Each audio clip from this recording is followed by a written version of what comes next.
hold on. I want to say this once. I'm just getting something set up first. See how this works. Bet. All right, great.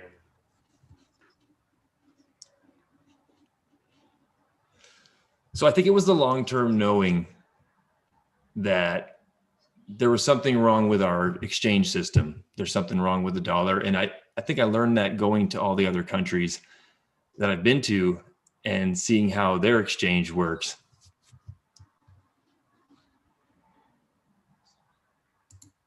All right, good. And basically that led to always wondering what could be different. What kind of system would work better in this world? And of course, about 6 years ago, we start looking into things like the New World Order, things that have to do with one world currency, one world religion, one world government, whatever they're installing or doing. It kind of makes sense in a form that we should be globally connected, because that's just, we have it at our fingertips now with the internet, with the way exchange works. We've been doing digital exchange for a long time because of it.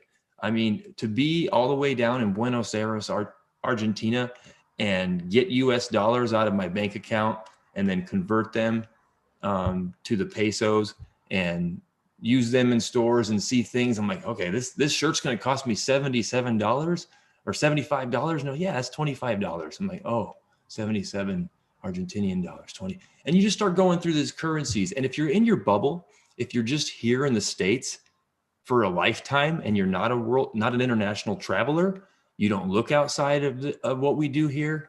You're just watching football all the time, baseball, and you don't watch the BBC programs or anything, or you don't have any international friends, you don't have a passport, you're not going to probably open up that part of your brain that says, oh, okay, there's other things out there besides old Pleasantville that we're stuck in here. And so I was really excited to see how far my dollar stretched in certain countries, like Argentina, 3-1. My brother went to Peru with his wife, who was from Peru, is now a U.S. citizen. Before the marriage, she became a U.S. citizen. And he went to Peru, and it was like astronomical, the difference between the sol, their currency that they're holding on to, versus the U.S. dollar. And he was able to treat, my wife's his wife's extended family very well at the local market by spending like the equivalent of what he would spend on a 1-2 week shopping trip at the grocery store. He spent that there, and boom, they're pulling, get another shopping cart. This is great. And so it's awesome to see our US dollar stretch when you go to places like that. To go to Europe and use the euro, or a few years back, I went and used the British pound when it was smashing the dollar. And you're like, man, I can't afford to be here. This is like trying to buy property in Oregon. Property tax is too high. No, this is, or in California. I couldn't afford to think the same way I thought when I was down there. Anyway, fast forward and you realize there's an exchange rate here, and it's kind of relative to what's going on. It's relative to the marketplace, to supply and demand, and the buyers and sellers, what's going on there in that demographic. So take it to world currency and know that we're already buying things and selling things from all over the world. Everyone likes Amazon, right? Your Amazon I don't know what your zip code is, but your Amazon products aren't coming from your zip code. They're not being made at the local shoe store where you can go down and maybe throw a bag of potatoes on the counter and say, hey, I'd like to pay for that with this bag of potatoes. That's the bartering system that wouldn't work in today's world. So what kind of barter system do we have? Well, we have a global exchange of currencies that fit the industry or the regional scaling and the model, like we've always had in the digital exchange of currencies, the US dollar to the euro to the British pound, the yen to whatever, keep going, to the sol. I don't know about the yen to the sol's ratio. I want to know that. But in moving forward to the world of cryptocurrencies, which, I mean, basically cryptocurrencies are just decentralized money, exchange from buyers and sellers, peer-to-peer transactions, right? With information tracked through a technology called blockchain. That's what cryptocurrencies are. But if you just take all the scientific or the mathematic or whatever you want to call it, stuff out of the way, then what you're talking about is currency or money. Now, there's people out there that say it's not currency, it's an asset, or it's whatever. But it's being used as currency, and it works as currency all over the world. So for us here, we're a little behind on this. One of the reasons why is it hasn't been available to us in our media and the news. It's being kind of like this hoopla. First few financial people I talked to about it said, oh, cryptocurrency. And they made the, that's for drug dealers and international criminals, they said. So as soon as you hear that, you're like, oh, okay, this conversation is going to go as well as they allow it to go. And, but you learn a lot in those conversations as to the overview from traditional money, traditional banking, traditional centralized banking. And you hear the sentiment when you talk to people from that industry. And to me, that boils down to this, and I don't know if you agree with this, but if I'm holding tons of US dollars, tons of them, that's what I've built my life on. All right. If I was, I'm not, but if I was, and you brought a different currency up and said, this is the way to go, you should give up all your hard-earned US dollars for these cryptocurrencies. First of all, the name sounds like dead to me, crypto. Oh God, Tales from the Crypt. And so you should give up your hard-earned red, white, and blue dollars for these world chain exchange cryptocurrencies. And you say, what does that have to do with me? What does it matter if with the whole world? I'm only focused on right here. It's always worked for me the way I've done things. And so you're going to have a wall built up as to how something could leverage or outweigh what you've spent your lifetime trying to achieve.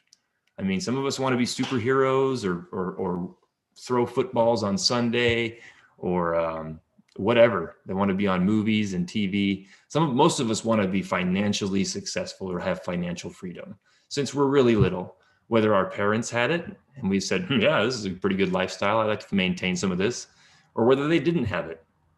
And we said, yeah, I'd like to get out of this ghetto, this poverty, this whatever, this situation. And I'd like to provide for my family and do better than, each generation. So that way they can do better. And maybe my family can have a legacy built instead of a struggle. People have come from both ends of the spectrum, but when you have those US dollars or when you have those British pounds and you're probably sitting on them going, I'm not going to exchange these for something that hasn't proven itself yet. That's where we're at right now. We're at that battle of, what's real and what's not. Well, there's a lot of people, 1 point something trillion, $7 trillion worth of people, I guess, in the world that have contributed to the cryptocurrency exchange. So when that took place, we realized that it may be more than an asset, and especially when the currencies had practical use. So what we're going to do is in the next few weeks, we're just going to go through and try to figure out where those practical uses make the most sense. So, and tomorrow at FNL, we're going to dive into some awesome topics. I got my friend Jack coming in, and he's going to talk to us a little bit. You guys all know Jack. Jack's from Scottsdale, Arizona, formerly California. And we're going to talk a little bit about some cryptocurrency questions, all right? Because there's a lot of questions out there. I don't have all the answers, but I spend all my time looking up those answers. Okay, not all my time, but looking as far and wide as I can look in the time I have allotted. And, Jack wants to talk about this because he thinks people have a need to know. And I agree with him 100%. Because as we're in the public talking to people, I'm very social. And as I'm not very social, but I like talking to the person I'm talking to more than just about, how's your day? Good. So do you got cryptocurrency? I don't just go for the throat, but so you see Bitcoin's at 60,000? They usually don't know anything about it, or they go, oh yeah, I saw that. Man, I don't know how people could afford one of those. That means they don't know that you can buy fractional Bitcoin and all cryptocurrencies, which is another thing that we'll talk about, is why cryptocurrencies work on a world market is because of their scalability, their ability to be exchanged fractionally to suit the needs of the exchange. Okay, so hold on, I got some people coming in. Got to let them in. Maybe make a friend to co-host. There you go, T. So the questions that Jack wants to ask are, how do people know how to, and this is in no particular order right now, how to fund an account? How do people open up an exchange? What are the different ways that they can trade their, you ready for this? Their fiat currency for cryptocurrency. So that's a pretty good question right there. That's going to get a lot of people in trouble. So we're obviously going to talk about all the risks involved with the different things that we come across. We're going to talk about the market that's available. There's over 8,000 coins and tokens available. So currencies in the world exchange. So we're going to talk about those and how you could possibly select which of those currencies or assets, depending on your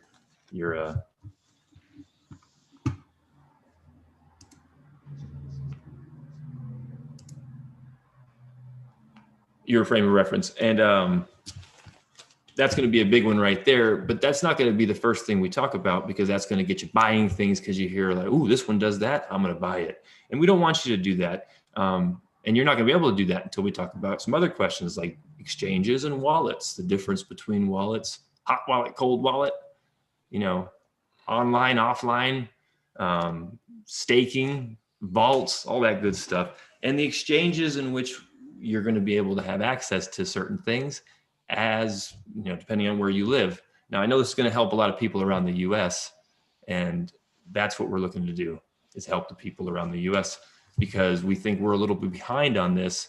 And I think that's intentional. I haven't seen money commercials about cryptocurrencies yet. When I go to online world markets, it's everybody's doing it. No one's holding a US dollar in their hand right now in a commercial. So trading types, the reason why we're going to pretend to be aficionados on this is because coming into this, the group that I come from at FNL, very good traders, tons of them, and they collaborate and they meet and they share what they know and they share what they thought they knew, and they help each other mitigate the risk. And in the last, over a year of spending time with those folks, we've learned some really fabulous things about technical analysis and fundamental analysis, and more than that, let's just say, everything from A to Z. Let's just say from A to Z. But you have to come check it out for yourself. But that's one of the reasons why we're going to cover different ways of trading techniques that can go into the cryptocurrencies as well. Because if you could just do this, you could sign up for something like Cash App or PayPal. PayPal now lets you buy Bitcoin, Ethereum, and a couple other world currencies. And then you can exchange those through PayPal. So I just found that out. It's amazing. You're welcome, PayPal. Let me know. And so, but yeah, cryptocurrencies versus fiat currencies, it's going to be a big conversation. And it's not a one-sided conversation. We're going to encourage some of our friends, some of the other traders and folks that have been trying to wrap their brains around the state of affairs in the world financials. We're going to get those folks involved because it's not just me. It's not just me. I think I'm just going to be sharing some information. So that's the scoop on what you can get. Hey, and you can join us for that tomorrow. We'll be live streaming that on YouTube. And I think just YouTube tomorrow. And of course on Zoom. And it's going to be at 8 a.m. Pacific time. Yeah, that sounds good. 8 a.m. Pacific time or 11 a.m. Eastern Daylight Time. So join us for that. And we're going to start talking a little crypto as the other markets are ending.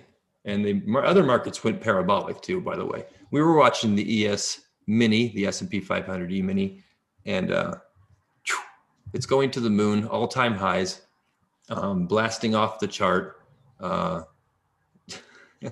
as you can see. So we're going to start sharing.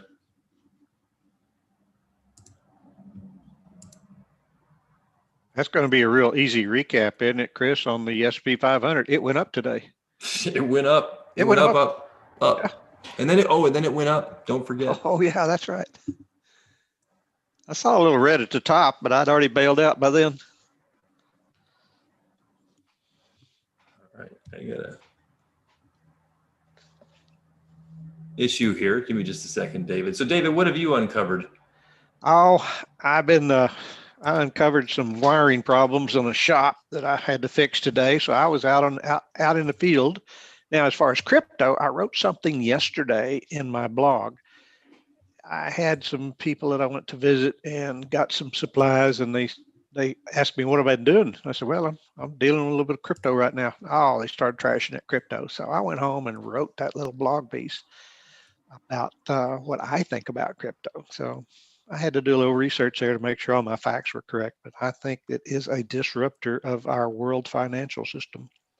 I really think it's going to turn a lot of heads and turn people's lives upside down for the better, especially in developing countries.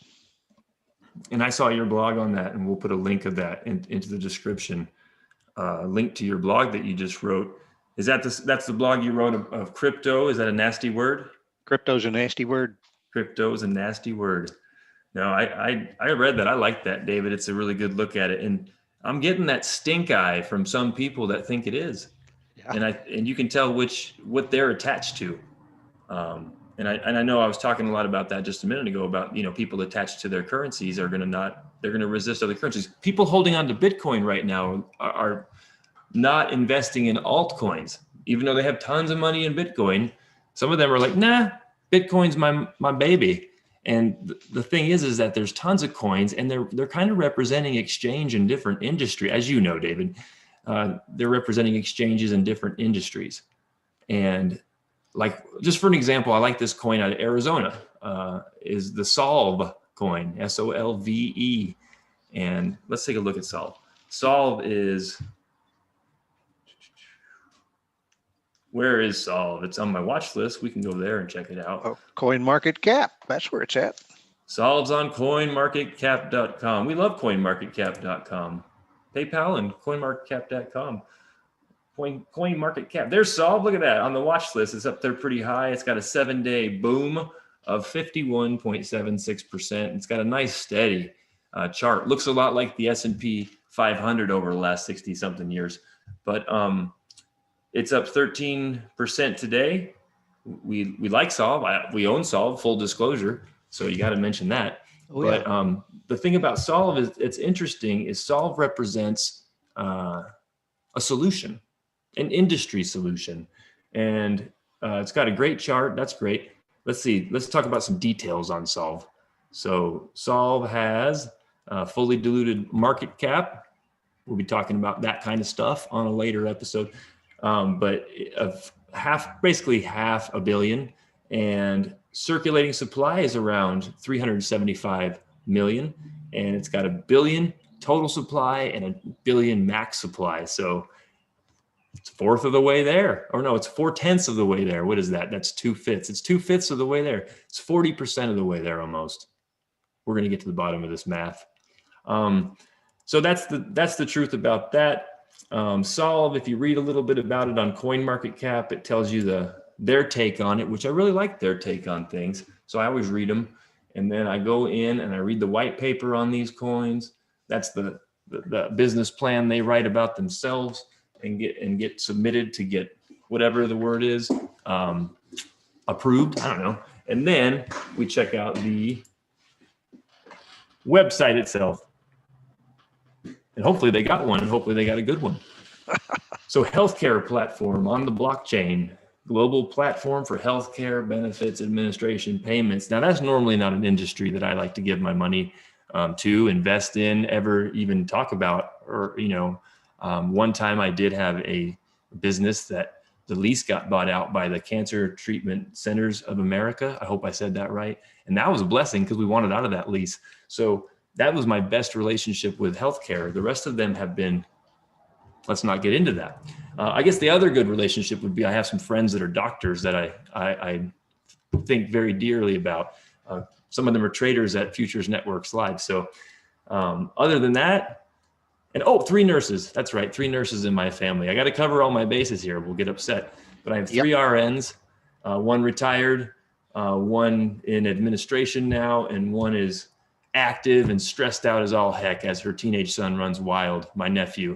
Anyway, back on track here, David. Insurance companies, clinical organizations, benefit administrators, accountable care organizations, government agencies, must be good, employers, all right?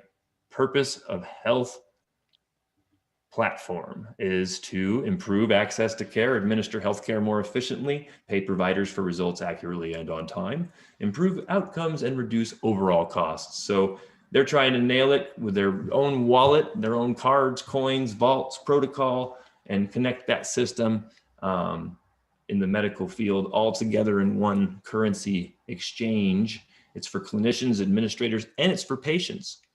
So this is a pretty big deal, and it's in its infant stages. What I like about it,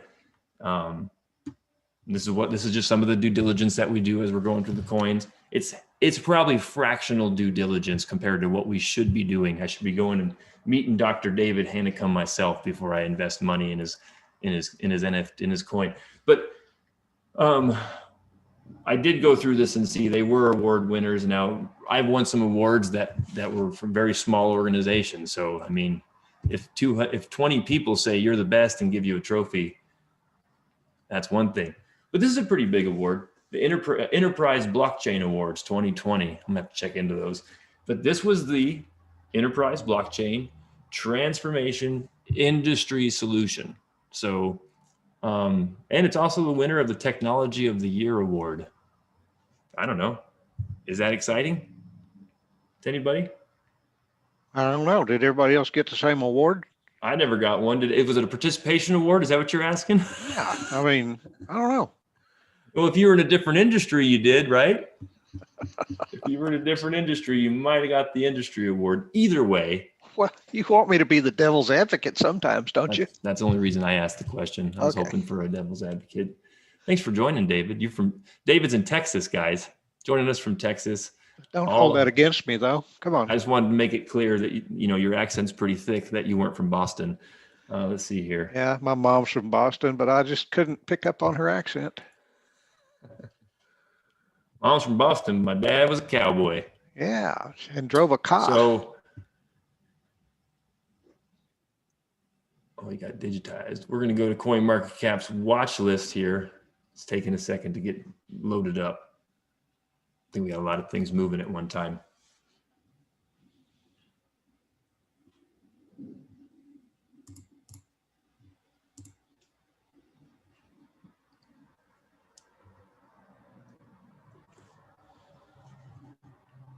All right, we're back on the FNL Crypto 40. Still with me, David? Yes. All right, good deal. Have you had any luck on any of these? I'm sorry, I was doing something else. Have I had any luck doing what now? Anything with any of these coins on this watch list? Oh yeah. All right, good deal. I'm not on Bittrex yet, so I was. Let me go to my portfolio real quick here. Well, don't give us the specifics, but you're on Coinbase then? Just Coinbase and Coinbase I'm on Pro. Coinbase Pro, and Kraken. Oh, yes, I had some luck. Kraken sent me an email about 10 minutes ago, said I have been staked on my Ethereum. Let me tell folks what that's all about. Okay. So David took 2 days. David staked his ETH with Kraken. He calls it Kraken. He won't give it to Crack. But he staked on Kraken, and he basically, we don't need to get started. We already know what we're doing.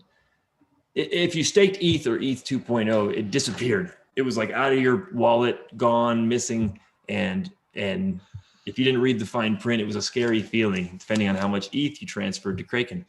Kraken, dang, you got me saying Kraken. So I knew I was going to. that is crazy. Can't believe you pulled that. We talked about that the other day when you weren't online. Just wait and see how long it takes before you started saying Kraken. Well, you told me that it would happen too. That's the funny thing. So we went to staking on Kraken, and basically we were afraid they were faking and they were hiding our hard-earned money, or our asset, if you're afraid to call it money. Our Ethereum and our Ethereum 2.0 was being staked, and you can read all about that here at Kraken's website. And you can get staking in your assets and earn rewards, but there's some fine print down here specifically. Let's see if we can find it. Let's go into on-chain, off-chain staking. I don't know where the fine tune is. It's probably when you click on Ethereum 2.0. Ooh, I bet there's details when we click on this. So we're going to stake our ETH 2.0, hypothetically speaking here. Let's see what happens. Oh, it's going to make me log in. I don't want to log in because I got to put in all these things. Well, the bottom line is if you read through the fine print of what they're going to tell you is that there's a waiting period because it's not available for staking right now. So David staked his money. Sorry, David, I'm throwing you under the bus. David staked, and then it's nowhere to be found. And then he reads the fine print and it says, and it may never be. We're working on it. Yeah, I did the dive, but no, and I sent him a nasty gram. Said, I'm just a stupid old trader or a young trader. I said, why don't you at least send me a note when you're going to take my account and put zeros after it and tell me that it is in the process of being staked. You don't have access to it during that time, but guess what? We didn't, it didn't go to somebody else's wallet. We've got it. Something to the fact. Let me know. All it showed was a transfer and zeros after my Ethereum, because that's I'm fixing to do some other staking, and I'm going to find out if it happens the same way. So I'll let you know on that. I don't know, tomorrow, maybe this evening. But I did get something for you. I hate to change the subject, but if you'll share my screen for everybody, this is for Chris. Yeah. Here, give me a second. I got to find some controls. There we go. I got to take mine down. All right, go ahead. All right, I'm sharing my screen. And we talked about this now, so you've been awarded. Oh, I have a certificate. What is this? Yeah, that is the certificate. All right. Cryptopher. All right. The Crypto Institute of Trustless Confirmed Blockchains. That's my April Fool's certificate. Trustless. And yeah. And I got the secretary to sign it too. Oh, I love it. I can barely see it. I got to make it bigger. Oh, okay. I'm sorry. Oh, it's funny. It's not your fault. I think it's the way I have it set up right now. Well, okay. I'll send that to you in a mail. Oh yeah, there we go. I can see it better now. It says has been awarded the most trusted medal. Oh, it's beautiful. Who signed that over there? Gopher. Gopher broke. Gopher broke. Right on. Appreciate that. Appreciate that. See what you get when you help folks. You get awarded. You get awarded the trustless and confirmed blockchain. Yeah. Everybody else gives out Bitcoin. I'll just give you a certificate for participating. All right. Sorry about that. We were talking about Kraken. All right, Kraken. So here we go. Hold on. There we go. All right. So yeah, well, away from Kraken, actually, we're going to get back to talking about coin specific. We have a lot to cover, and tomorrow's going to be good. Make sure, David, tune in tomorrow, 11 o'clock Eastern. So that must be 10 o'clock for you. Okay. We're going to do this. I'm done with my chores. So 10, you say 11 o'clock tomorrow? 11 o'clock. Yeah. No, 10 o'clock your time. Yeah. And Jack's going to he's going to put me through the washboard and, all right, and waterboard me. He's going to waterboard me over some crypto questions. Well, Jack ought to know. Yeah, well, he's like, I kind of got these answers, but I kind of want to see your take on it. He knows that I've been diving into this stuff. So, all right, go into the leaderboard. I don't know what I want to click on. Let's click on the 24-hour first. Is it really Kava? Well, guess what? That's the only thing I have staked. So I like seeing that on the leaderboard. Makes me happy. So nice chart on Kava, especially in the last 24 hour. And we got Storage. And remember, a lot of these, if you could pronounce these, if you have the way to pronounce them, like you've talked to the people that created them and you've gone through every one and you said, this is the proper enunciation, you give me a call. But until then, you're going to have to cope with however I want to pronounce these. And this one can be pronounced either Storage or Storage. And I cannot figure out how to get my brain to just pick one. So okay. I'll find the guy that actually manufactured, started this up, and somebody's got a blog on him. We'll talk to him, find out how he pronounces it. Okay. Is it Storage or Storage? So. Yeah, I love it. Both, either one. I don't care. All right. Well, let me share that. I got to make a note to myself so that I don't forget. What was your name again? Cryptopher. Storage is what I'm going to look for. All right. All right. There we go. I might learn something too, besides how to pronounce it. You never know. You never know. Let me get this on there. All right, cool. So Storage, this is what I like about Storage. If you've been watching Filecoin, which is, I can't believe Filecoin's not on the list. There it is. So Filecoin, well, it is for the week. We probably should skip the 24-hour. That's kind of like, oh, you're doing well in the short term. Well, how have you done over the course of a week? Well, I'm going to show you my list, my 40 that I put together. How many weeks ago? 3, 4? I don't know. 4 weeks? It's been a while. I printed it out, but I can't remember how long ago. I'd like to know that answer. But look at this. If I just scroll down the 7-day, who's up and who's not, right? Who's hot, who's not. And you go all the way down on the 7-day on Chris's watch list. Now, this isn't really to do with Chris. This is also to do with the market and with Bitcoin and all of it. They tend to work like that. If they're in the red, they're probably on their own little chain or doing something that they're getting passed up by another offering. So look at that list, though. It's all the way down to where 2 of them, at the end of the week, 2 of them, one of them I can't stand and the other one I don't like. So Theta spiked up there really big. And people were like, oh, Theta's going to the moon. Theta's kind of slowed down. It doesn't mean it's not going to go to the moon. It's all out there, fully in circulation, and it's doing great things. And it spent so many weeks at number 1 that people that were holding Theta thought maybe it was a good time to cash in on some profits. So Theta came back down. It's going to be bought again. Theta's an animal. Symbol, the XYM spin-off mainnet launch that just happened from XEM or NEM. About 2 weeks ago, wasn't it? Yeah. It came on the scene hot and it's petered down. It's going to go berserk eventually, but you can't really get it on a lot of mainstream exchanges yet. I couldn't find it. There was some exchange out there was selling it. I don't remember. It was pretty, I don't know. Well, if you look into this, David, what it means or what it says to me is that there's 0 of these in circulating supply. So at this point, it's just being seeded. You know, that's like an ICO. It's got to get funded before they'll kick it loose to the general public. You know, it is like an ICO, except for it's being touted higher than an ICO because of the connection to XEM. But yeah, I mean, where it's being traded or how the asset is growing in its market cap at this point is because of people just, boosting it. No, it's not from trading it. It's not available for us yet. Oh, all right, we'll go back to the watch. Was it Binance? This chart wants to spin forever. It's not Binance. I didn't see anything. So how did all these people get in and fund it and get it to go up if it's not trading on any of the normal exchanges? Where do you got to go to Australia? Well, that's a great question.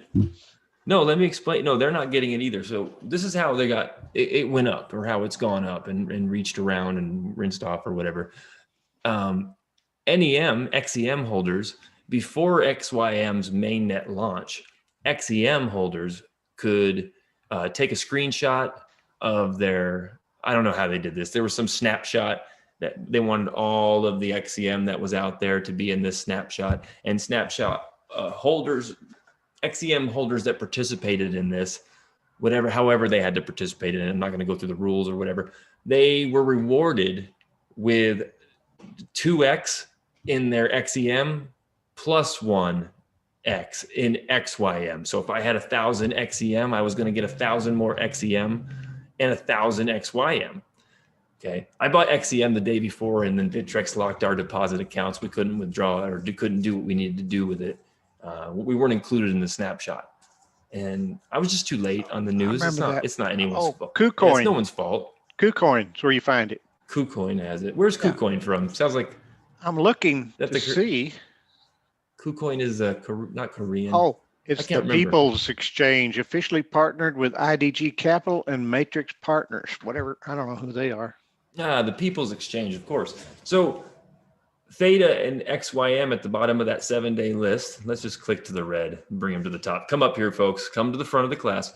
So Symbol, the reason why it has the value, the reason why the value is down there, it's not available. The reason why it has the value is because when XEM put XYM on the mainnet, and it also gave its holders rewards on their XEM, both XEM or XEM's value cut into thirds practically is what it felt like. I don't know. It felt, I didn't do the math, but it was substantial how it dropped and has stayed down there and not recovered yet, if it ever will. And I don't know. And then XYM was at a matching kind of like price to where if you put the three numbers together, it was kind of like almost where the old value was. That's why. And so Symbol got inherent value, I believe, from being given to XEM holders. So long story, medium, short. Okay. I went to KuCoin and I'm on their Twitter feed. I got to tell you, it's kind of wild. They really, it's real active. They put a lot into it, looks like. So anyway, KuCoin, I'll check that out a little bit more. I'd like to point out something that took place today. I'm smiling already, you guys know. And it's called Strike. All right. If you look at FNL Crypto, at FNL Crypto on Twitter, you'll see a post from a day or two ago about we're going on strike, hashtag going on strike. And everybody knows what that meant. Strike was introduced to Bittrex yesterday morning, was it? I don't know. The days are running together. That's the worst part about cryptos, is that the days are starting to run together because the markets are open all day, 24 hours a day, 7 days a week. I think 365 days a year. How do these people sleep at night? I don't know, but they don't. I don't. Not unless I put my ringer off. Otherwise, CoinMarketCap tells me what's up and what's down. So Strike. I know. So Strike Finance pops onto Bittrex. I happen to be looking at something new to do on Bittrex that morning. And I do my little quick study on Strike Finance. And I have to be honest, I can't say that I did a lot of homework because there wasn't a lot of homework available. And the way it popped onto Bittrex, it was very appealing. So we got into a little bit of Strike, and well, it's been on a nice little line chart ever since. So I'm just going to, without getting too in depth with Strike Finance, tell you guys that there's a little over 6 million of these that are going to be available. It came on hot and spent a good portion of the first day around $80 a coin. And look, we got a line chart. Where is it? There's really not. Yeah, I don't see it. That's not good at all. You can't even see it. No, it's brand new. Like I said, go to the watch list and look out to the right, and you'll see something there. I got so many apps open right now. Guess who needs a faster computer? If you have a really fast computer you're not using, reach out to me, and I will gladly take that for free. and Okay. or make you an offer, or I make just you an tried to offer pull for up, it. just tried to pull it up on CoinCap. Here we go. How do we spell it? Here it is. It's STRK is the Okay. symbol. And if you look here, this is what blows me away, David. How many coins are on here? How many? On market How cap, many? there's over 6,000. What number is Strike Finance? Man, 272. Huh. That's a prime number. Okay, so Strike Finance came on, and I thought, well, this is a really crappy coin. I'll just go ahead and buy some of these, just a couple. And then it went up like after I bought them, so I must have been the only one. But yeah, we'll see what happens. This might zig and zag back and forth, up and down. I might be worth something, not worth something. Like I'm on some kind of, whoa, what's going on here? I guess I'm going to have to keep an get eye on into Strike Bittrex. Finance. I'm going to have to get a Bittrex account because all these neat coins we've been talking about, it doesn't seem like they're on Bittrex. And I still, I'm on CoinCap right now, CoinMarketCap, and they don't have that particular, that chart that you had a minute ago where you had that straight up wall and then it leveled out. There's nothing on here. So anyway, that's CoinMarketCap. Well, David, I want to let you know that because I'm trying to load this page and it won't get chart data off of it, I didn't hear a word you said. It was real digitized to me. Not a problem. So don't say it again. Hold on. Let this thing finish loading. You bet. See what happens. Told you I needed a better computer. Sure it's not your All right, we're loaded. Sure Speak it's to not me. your connection?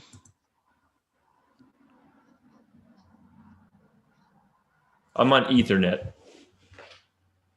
I think it's a matter of is that like Ethereum? Yeah, I'm on Ethereum net, and I think that it's having Zoom, YouTube, 3 digital exchanges, a lot of web. Yeah, it's just having too many things open, too many things working for a 12 gig of RAM computer. It's not gonna carry the weight, guys. You gotta have the right equipment to do this stuff. Like a really good smartphone. Okay, Strike. I feel good about Strike. Strike has 6,540,000 coins, and right now their circulating supply is 2.5 million. So they've got not quite half of their coins is in circulation. Market cap 191 million, but in the last 24 hours they've had 44 million US dollars in trading volume. So that's in the last 24 hours. Oh, no, it says there's been no change in the last 24 hours. So anyway, I was just reading some of the, go ahead. Yeah, no change reported on Upbit. However, it shows the volume was pretty high. Okay. That's 98% of it right there. So Bittrex, I was in a small group of people that saw it and bought it on Bittrex, but Upbit has a pretty high. That's where the $43 million went in. Got moved around. So that's probably where it started, was on Upbit, and then it went on to Bittrex yesterday, and people sold some of their coin on Bittrex because there were buyers there. Well, it's still a baby, but here's what I wanted to do. I'm going to take us to the website, just take a look at it. Just so you know, when we go through coins, I don't expect you to go through the websites and go through the white paper and do your own diligence, because I just know some people won't. They might see and get this FOMO, the fear of missing out, and they might. He owns it. He's a trader, man. Don't do it. Don't do the FOMO. We don't want you, because here's the thing: I wouldn't buy Strike Finance today, not right now. Nope. So do you remember that? I would not buy it right now. I bought it yesterday at a better price for me. So it's still going to go up, still going to be great, but I don't know that I would get it right now. It wouldn't be. It goes on my B for me. It goes on not my A watch list, but it goes on my B watch list because it's up or when I say it's up, it's flattened out. And I've heard a couple of other what people that call themselves industry experts talking about this triple tap. And when you see these three taps, all of a sudden you need to get serious. Have you heard that? What do you mean have I heard that? I know you preach it. It sounds familiar. It does sound familiar. When something hits a third time, what's it gonna do? Bump, bump, run. So strike is flattened out right now. Mm-hmm. So we're going to wait for those three pushes and then take it off the B list and maybe put it on the buy list.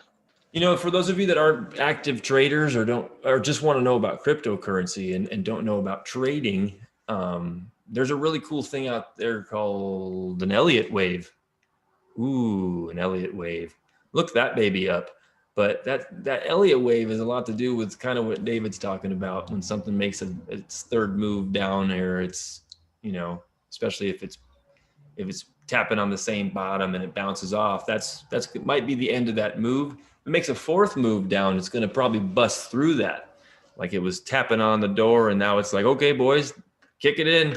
So, you know, it works both ways. And so, you know, FNL, learn how to channel trade, learn through osmosis. I think that's a big deal. Learn to trade for yourself. I put that today, #trade for yourself. That's what FNL does. It helps you learn to see these things, draw the channels, use indicators, find confluence between different things. And then you know when it's a good time to buy any given asset or sell it for that matter. That's a big thing, David. Big thing. So I said I wouldn't buy it today. David kind of told you why. And I told you how you could rectify it if you don't know how and when to buy. There's a lot of people that are just buying Bitcoin every day. It's a shame those people didn't know to do that last week and not today. Well, a lot of people just have it taken out of their, I don't know, their paychecks or whatever. They buy it on a regular basis. They buy it, every week. Oh, I just saw one pop up. Intelligent Investments. Right now it's selling for 0.00028 cents per coin. And it's down. You ever heard of that? What's it called again? Intelligent. Let me click on it. Intelligent Investment Chain. I'll check it out in a sec. Okay. Anyway, it's IIC when you get ready. Okay. I see. Oh, I see. Okay. Oh, I see. I see. I see. I see. Yeah, stutter a little bit to get it out right. All right. So strike, finance, money markets. If you look at the list, the FNL Crypto 40, you're going to see something on there. You're going to see a lot of decentralized finance coins. Kava, Keep. I don't know if I have Kusama on there. I don't know. What other ones are on there? Reef. And I was looking for Reef this morning. I still don't have it. And then Strike makes that list. Mana was on that list, Decentraland. And I like the finance ones. I feel like they, just like the banks of today, right? They're in the money. They're in the money. So the finance ones are in the money. You're going to have those companies that are going to be staking. They're going to be lending. They're going to be dealing in-house monies. And there's no intermediary. There's no oversee. There's no Fannie Mac or Fannie Mae or whatever it's called. Was that the right words? Fannie? Annie Mac? I don't know. Talking about the mortgage companies. Talk about the alphabet soup people out there. Just whatever. The people that have to have the nope, approved, nope, not approved. You know how you're approved in lending in a crypto land is by having other cryptos and borrowing against it. You're letting people, you're staking your crypto.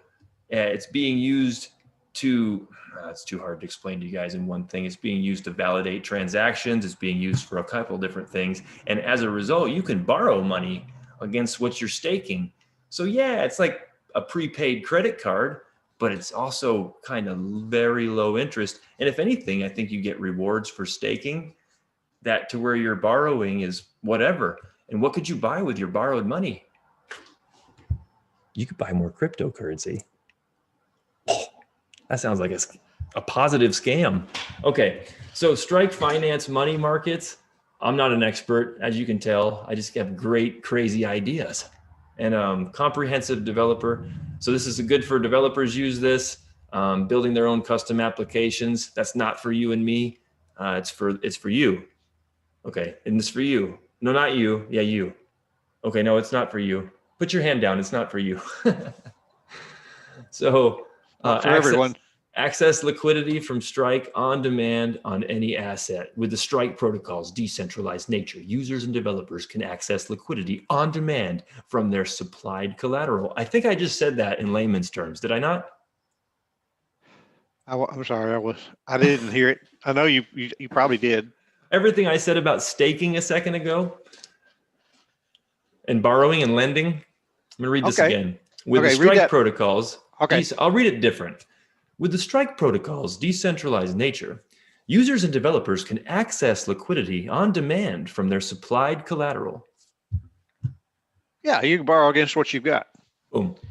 How does Strike work? Strike enables users and developers to supply digital assets onto the platform to earn I think I see a misspelled word. To earn from dynamic rates. Be like Ron Burgundy on Anchorman. He'll read straight from the teleprompter. To earn from dynamic rates, to earn from dynamic rates provided by the protocol, and use that supplied asset as collateral to borrow other supported digital assets, all on chain. We're starting to sound like we know something. Dynamic, that's like AA Ron. AA Ron, yeah. And D Nice. All right, there's Strike Finance. If you want to look and see what specifically you can earn on Strike Finance, let's look at the markets. Let's see what markets. Probably gonna make me log in. They like to get you right there. You want to see this? Yeah. Log in. Log in if you want to see it. I'm going to exit out of the other one to save us some space since the computer's not being my friend today. All right, market overview. Oh, these are my assets. Is it showing me my assets? Because I don't have any. Wants me to connect. All right.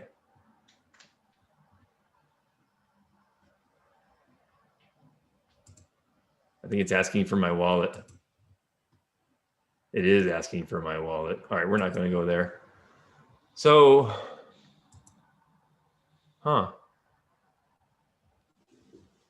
since I don't have any money in Strike, it's like you have no purpose here. You have nothing. Okay, you want me to do the coin market cap? Heck with the real quick one for you. Strike is a DeFi lending protocol that allows users to earn interest on their cryptocurrencies. You deposit them into one of several markets supported by the platform. And oh, wait a minute, here's the flip side. On the flip side, borrowers can take a secured loan from any Strike pool by depositing collateral. Duh. The maximum loan to value ratio varies. If you put 200 coins in, you can borrow 3. Yeah. You put 500, you can borrow 4. Yeah. And that's because of the dynamic interest rates. Anyway. The dynamic. Yeah, the dynamic. Now, here's the thing about dynamic. The damn rates. Okay. Here's the thing about dynamic interest rates. You know, dynamic means moving. Yes. Dynamic. See, I used to be a strength and conditioning. I know you can tell by these guns, but I taught speed training. Okay, and in all kinds of sports, and you have static stretches and you have dynamic stretches. And your static stretches, you get to stay in one place. You might as well throw a yoga mat out. Your dynamic stretches, you're practicing the exercises that are going to coincide with the activity you're about to do. You're just doing them in a small controlled area and using them as a stretch, doing them kind of in motion.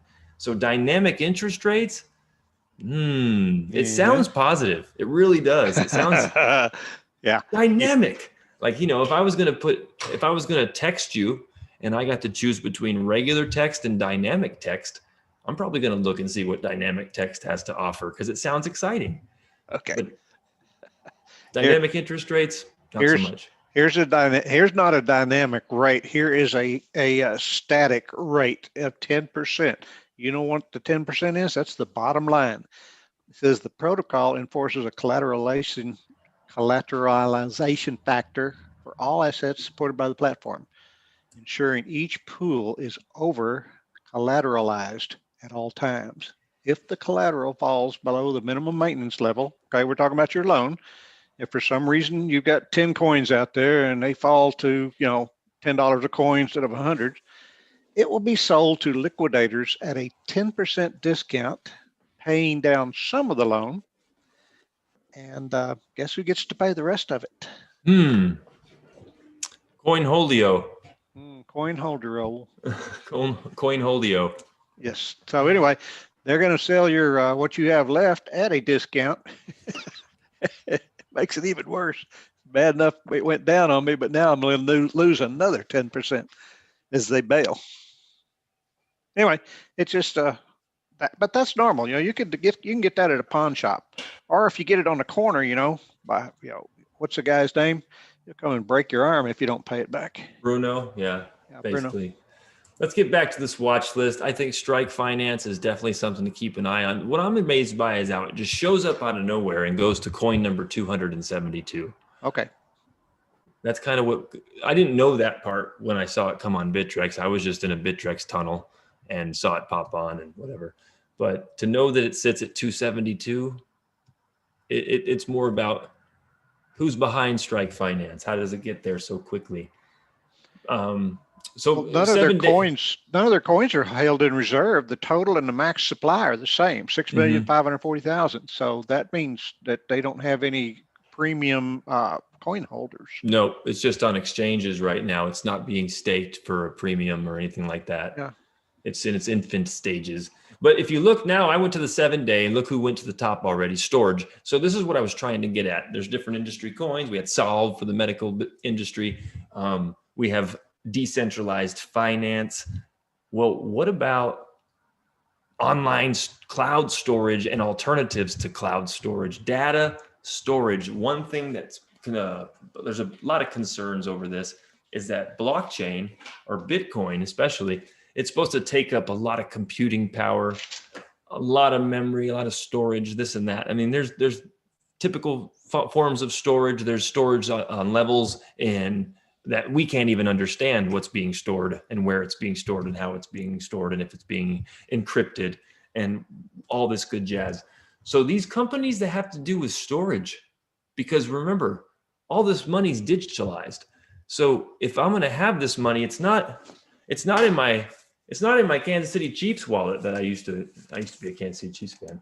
I don't watch football anymore, but anyways, it's not in my wallet. I can't keep it there, right? There's going to be stuff stored in technologically imaginary spaces to the consumer, right? Well, it takes a lot of memory to store all this transactional stuff. And storage and Filecoin, people know that as the markets open wide and people are like, where do I put this stuff? There's a lot going on. Storage and Filecoin up over 100% this week. So not the only people that want a secure place to store everything, all their information, smart contracts, cryptocurrencies. Oh, I love bringing it back to cryptocurrencies. Filecoin's really cool. We saw Filecoin come out of the, you can get Filecoin at coinlist.com, coinbase.com. I think you can get Filecoin at Bittrex. Probably can get it at Kraken. A Filecoin, we saw it come on at like $70 or whatever when we started watching it, right back here on the linear chart, and knew based on who was supporting it and what it would be a real winner. And so did everybody else because it went up astronomically, reaching $260 last night per coin. So it's currently at $195. It's had this little pullback you can see on the linear chart. Filecoin, pretty amazing. It's number 11 now. Number 11. And storage, it was like 300 the other day. It's running out of nowhere. It's like, here I come, Filecoin. Now, how are they different? How are they different? If you look at Filecoin here, let's go in and look. Look at just on this page, the supply. So this is the circulating supply, this little nubbin, if you can see that sticking out. And then that's the max supply. So there's a long ways to go, and there's 63 million currently in supply. And then your storage, there's 253 million currently in supply, and they're about 60% of the way to the max supply. Okay, so they have different values based on that. They have different values based on other reasons too. You'll have to figure that out. But storage 330, it's up huge. Filecoin's up huge. What's another one that has to do with storage? There's another one. Well, Terra and Luna both use some distributed cloud storage, and you can earn money, I think, on Luna by just letting somebody use your hard drive. But their only number, where are they at? I think 17. They don't even talk about their storage much, though.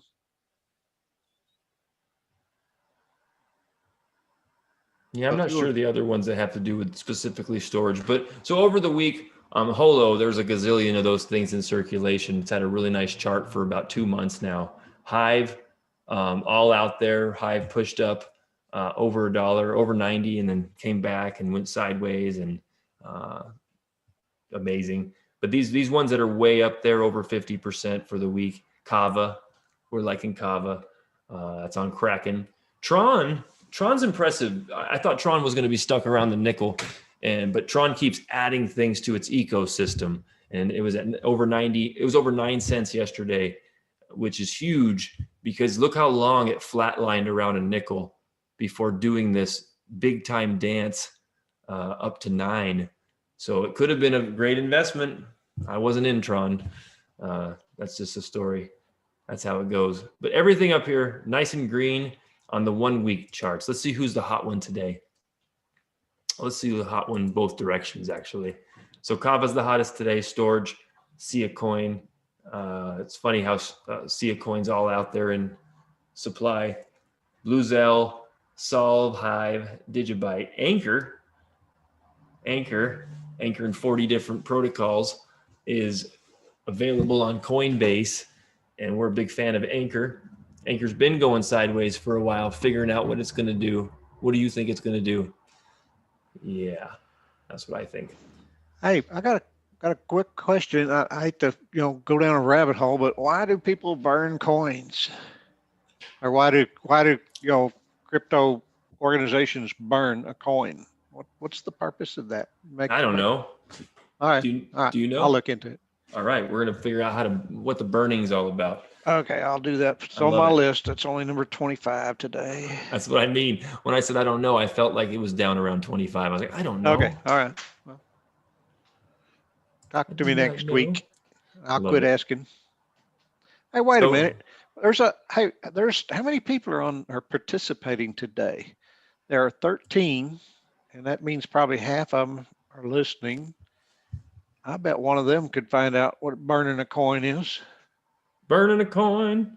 They might be able to. Welcome, Carla. Carla just joined us. Hey, so there's only, looking at this on the 7-day upside down or the 24-hour upside down look, you have some good opportunities here if you look at these. Wax, Syscoin, Engine Coin. Not the best on Engine Coin because it's been down for so long. I mean, you waited too long on Engine Coin. And then there's our buddy H-Bar, always looking for the pullbacks on H-Bar. It's at 35 cents. When's it going to pop? It's at 7.9 billion. It's barely out there. It's got a long ways to go. And so we're still watching H-Bar with promise and hope for tomorrow. But all these ones in the red, these are the ones you're going to look at a chart on. And this is what attracted me to Reef today. I was like, okay, Reef did a nice pullback. Let me find my Reef and get on the Reef. Also been looking for Harmony. When I say looking for it, I mean that right now we're on Coinbase, Bittrex, Kraken. I put a Cray and a Crack in there like together. Some folks in here are on Gemini. We've looked at CoinList Pro, Binance.us. We got some gangstas outside the country. They're not gangsters. They're not here, that use some other exchanges. But for the most part, we're keeping an eye on a lot of coins that are worldly exchanged on the global platforms, that we're just watching them. As soon as they pop onto our platform, we're not going to get a premium price for them, but would you still want to be involved in their financial ecosystem? Ocean Protocol. Ocean's available on Kraken, and Decentraland, Mana, available everywhere. There's Strike moving on up, moving on up, moving on up. New ciphers on Coinbase. NEM, remember that hasn't done anything since its XYM inception. So it is, I don't know if it's going to be a good one or not, but it's in full supply and it's just hovering. I'm not getting rid of my XEM, but I've just been giving it dirty looks for about 2 months now. Matic, available on Coinbase, same thing, going sideways. Is it going to pop? It's halfway there on its supply. Theta Fuel kind of started scribbling around once it hit max supply. Civic, just been kind of moving on up on a really like ES 500 type chart, just going up like the S&P, reaching all-time highs today. So Civic's on Coinbase, Scale's on Coinbase, giving a good pullback right now on Scale after reaching 100 or $1.06. And anything else worth mentioning? Oh, just the fact that Ethereum is about to pop over $2,000. So let's just look at Ethereum. It's the number 2 coin by market cap. The fully diluted cap is $228 billion. And it was recently down in the 1600s, giving everybody the question mark. Oh, that's when a lot of people sold their Ethereum and bought other coins. And then it just goes back up to where it was. There's an Ethereum Berlin upgrade scheduled on the main net. That looks like the date. I don't know what that is. But here goes Ethereum. If you don't mind, that number there that you said that looks like a date, it's actually the number where the blockchain is going to split so that they can graft the Berlin upgrade in. So all right, Jack. Perfect. Okay. So Jack, right after block 12, 122444000, that's where it's getting stuck in there. Exactly. It's getting grafted into the chain. I love it. Oh, okay. It found a place in the Jack. ladder. Speaking of Jack, we'll be with Jack tomorrow. Jack's going to give us some more. We're going to have a Q&A with each other, it sounds like, because it sounds like because Jack's doing his homework, baby. Hey, I'm trying to. This stuff is exciting. That. Yeah, I love it. We'll have to get you all set up for live streaming too, so we can have a little back and forth on some of this stuff. Only if I get a green screen like yours. Get you a Zoom Pro account. You can get a green screen. Yeah, that's true. You're right. Virtual. Well, Ethereum's doing great things. It's always growing. If you look at it, let's do this. If you look at a heat map on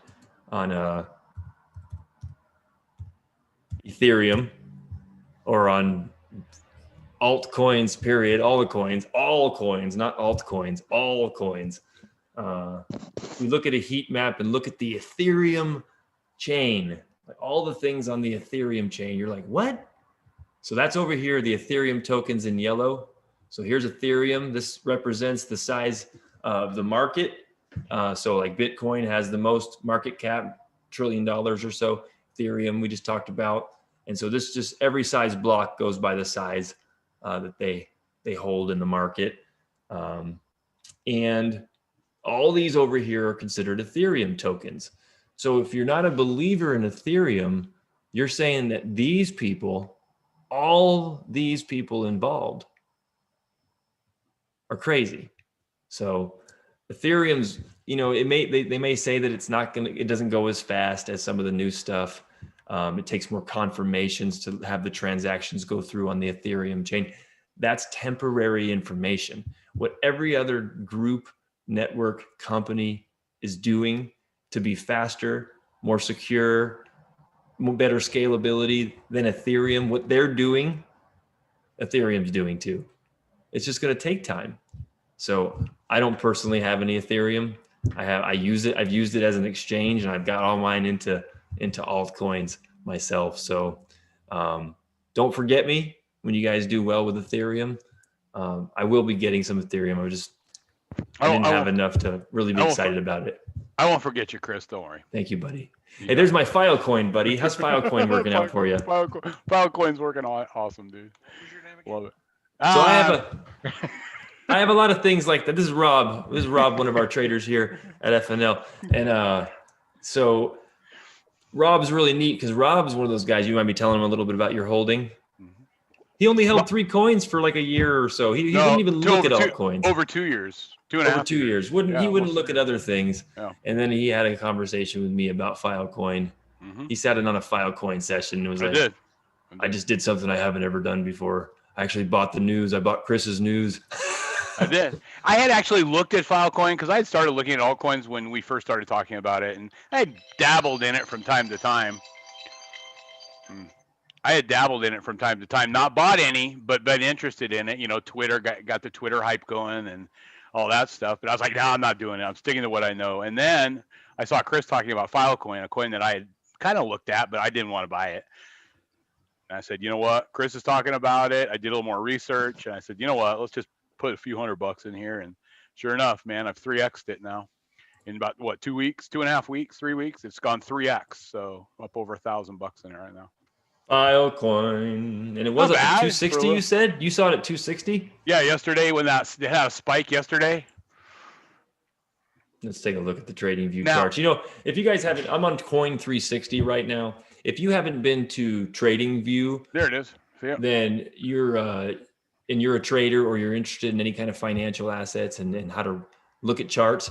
Go to TradingView, free charting. They'll give you free stuff. If you're in business, if you have whatever, you can use their widgets and stuff. They're like, go on, take it, share it with the world. We're TradingView. Right. Full view. They're like full frontal nudity of the trading world. They're giving you everything. All right. You just got to go there and look at it. So you see that spike on the left-hand side, that red candlestick? There it is. Look at that puppy, dude. That's October. No. Wait. Hold on. That's October. Let's go to 1 hour. Here we go. We were way up. Oh, this is in Bitcoin. Show me in dollars. Yeah, show it in dollars. Maybe I was looking at the wrong chart then. That could be. No, you're right. It's Filecoin in Bitcoin. Yeah. So here's what we can do. It went up to here. Is there a converter on here? Let's see if Coin 360 has a converter. They don't.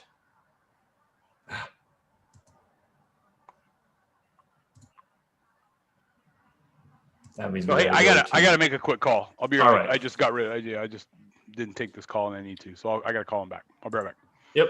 Hey, welcome Carla Perez. A lot of you know Carla from the old group. Carla, yeah, great to have Carla over. She's a Jacksonville gal, good friends with Lori Bauer.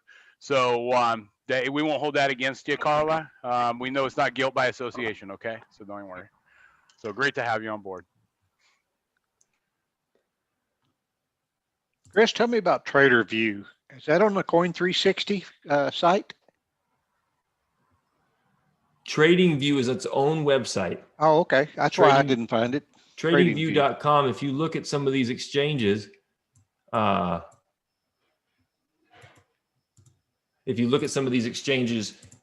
using TradingView charts as their charting software because it's free. So it's really just a charting widget that they're using. See, what's this price? I'm trying to figure out. Somebody want to plug that in the converter for me? Basically 004. What's 004? I can do it. I'll do it. This is a really cool tool on coinmarketcap.com. You can go and use under products, they have a converter and you can convert things to, basically the top 10 coins to your fiat currency of choice. So right now, if I put, how many of those Bitcoins did we want? 0.004. I'm looking at 236.70. So on CoinMarketCap, on TradingView, on Coin 360, it says that it got up to just over that. See, if you're not exact, you're not going to get an exact number. Looks like it got all the way up to 40256. So let's look at 40256.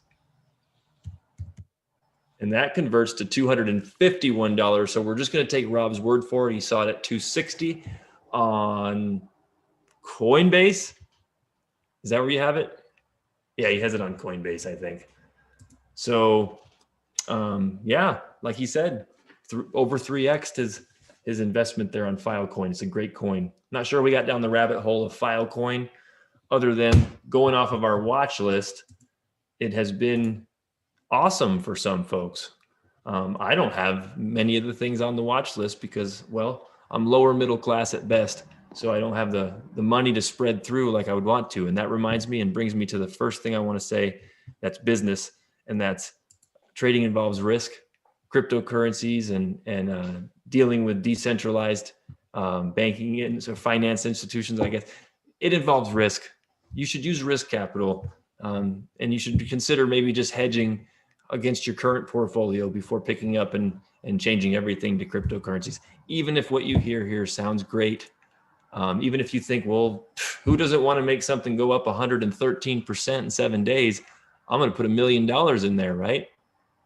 Well, just be careful and do your own due diligence, and maybe join a trading group like Futures Networks Live, which is the best one on the planet because it's a real people where they meet and share and trade well, and they just help each other. It's not some guru, some person saying that they know everything about the market, do it their way and you'll be successful. No, it's really about how big these markets are, how wild these animals are, and your best chance at taming them is being around people that have spent time trying to tame themselves and figure this stuff out. So that's what Futures Networks Live's all about. Check it out for yourself.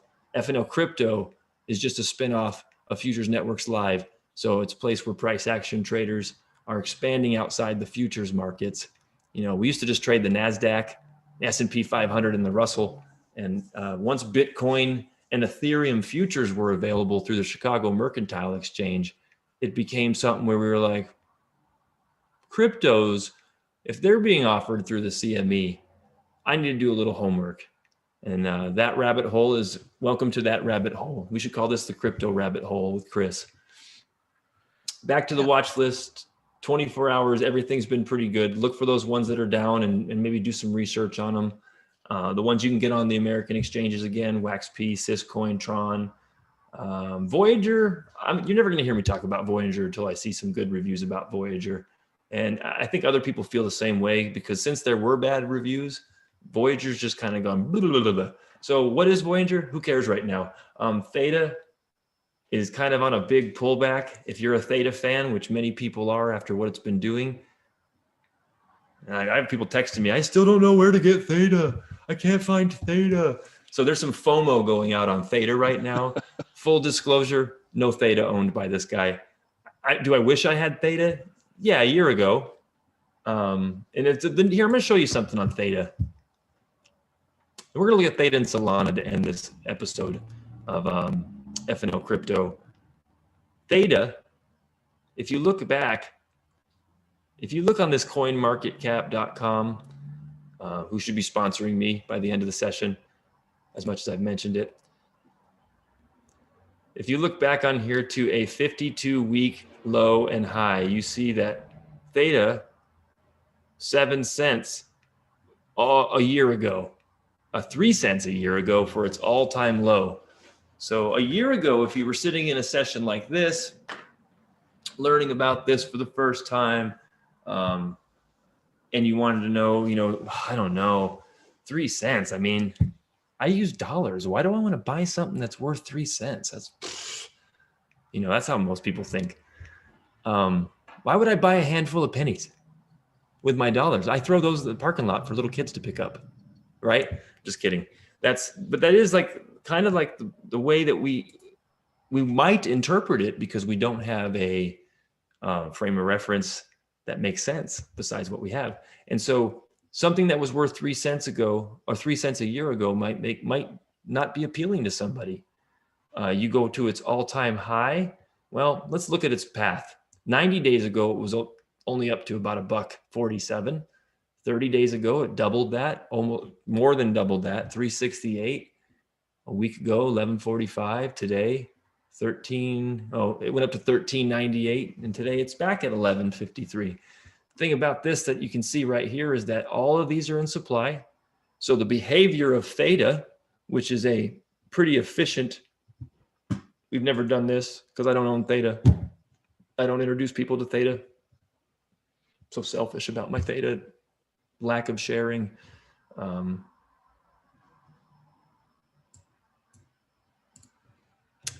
Theta, mainnet 3.0. Remember, most of the coins that I have on the watch list have something to do with mainnet. Web 3.0. That's coming, and if you're not with it, then woo, you're not with it. Introducing Theta Fuel staking and uptime mining in 89 days. That's a huge deal. Half the world's waiting for this. I don't know that Theta is going to move much till then, but it could. It could move because it's a premium. It's being traded at a premium. If people are selling it, and then people are buying it, it's putting more money into that market. Who wants in? So I don't know. Keep an eye on Theta for yourself. It's involved in basically streaming. All right. So streaming is a big deal in our society. We like to watch other people do stuff, and streaming on YouTube, streaming on Twitch, Twitter, Facebook, streaming on Discord. You have streaming of your Netflix, streaming of this, streaming of that. Everything's being streamed. And so Theta is involved in smart contracts that have to do with the streaming. And I think it's smart contracts. Anyways, Theta is a huge one. Theta, the Guardian node. So it's a huge ecosystem already built in the Theta chain. And that's why it looks like this. But what it tells me too is that in the next 90 days, there could be a Theta pullback. It says that to me. So if I were to put an order in to buy Theta on an exchange where I knew that I could buy Theta, I think what I would do is take this daily chart.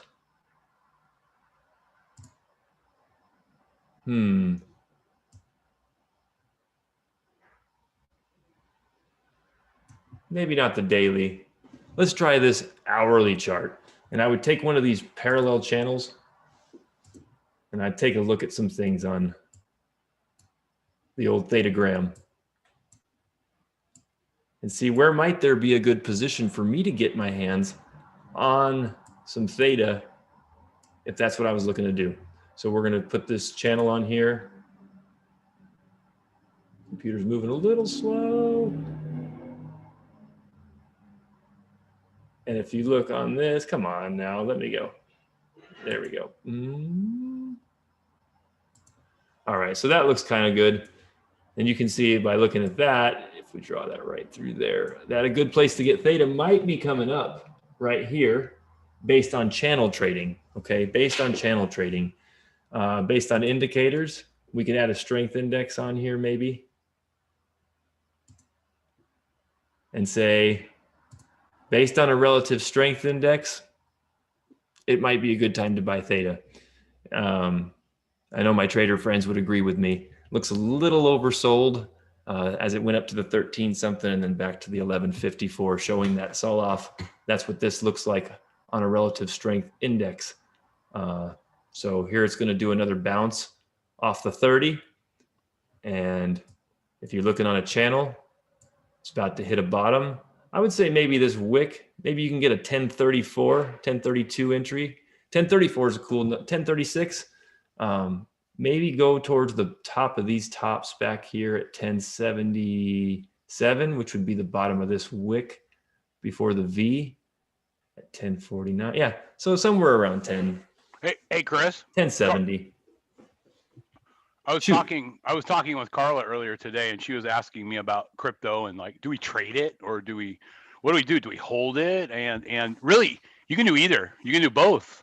So when you look at charts, it's going to look familiar to you. Like you look at a chart, 5 minute, a 1 hour, or whatever, and you're going to be like, hey, this looks like what I've been trading for the last year. Charts are chart. Price action is price action. Now, are you going to get a little more volatility in this type of stuff? Yes, you are. For sure. You might get a little more volatility, but again, you're going to wait for pull. You're going to trade in a trend. You're going to wait for pullback, make sure your stop is clear, and you're going to go for it, and you're going to get in the trade. Now, myself, I prefer to do more swing trades, and swing trades is where I hold them for a little bit longer. If I'm interested in some sort of coin, altcoin, Bitcoin, whatever, it's almost more like a stock for me. I'm going to hold it for a length of time. Typically a month is my minimum. That for me personally, that I'm going to get into a coin and hold it for. I'm going to look for something that I want to be in this for the next month. And at the end of that 30 days, I'll evaluate my position. I'll evaluate other stuff. Maybe I take some of it when it hits a top. Maybe I take some out, and maybe I put that into another coin I like. So if I've made $1,000 on a coin, maybe I take 300 of it off the top. When it's moved up, I get it at the top. I sell the tip, buy the dip, right? And what I'll do is I'll take that $300 and I won't necessarily cash out. Now, sometimes I will. I won't don't get me wrong here, folks. But what I'll do is I'll find another coin that I like, and I'll use some of that profit and say, let me get into Theta with $300. So now what I'm doing is I'm increasing my portfolio with my gains, not necessarily taking money out of a bank account or money that I maybe can't afford to lose, whatever, to grow my portfolio. And so there's a variety of ways you guys can do this. There is not one way that is the way. There's a way that suits your trading, your personality, what you want to get out of trading, whether it's crypto, whether it's futures, I don't care. It doesn't matter. It's all trading. But you can do it a variety of ways. There is not one way to do it. And Chris is going to be showing you a variety of ways.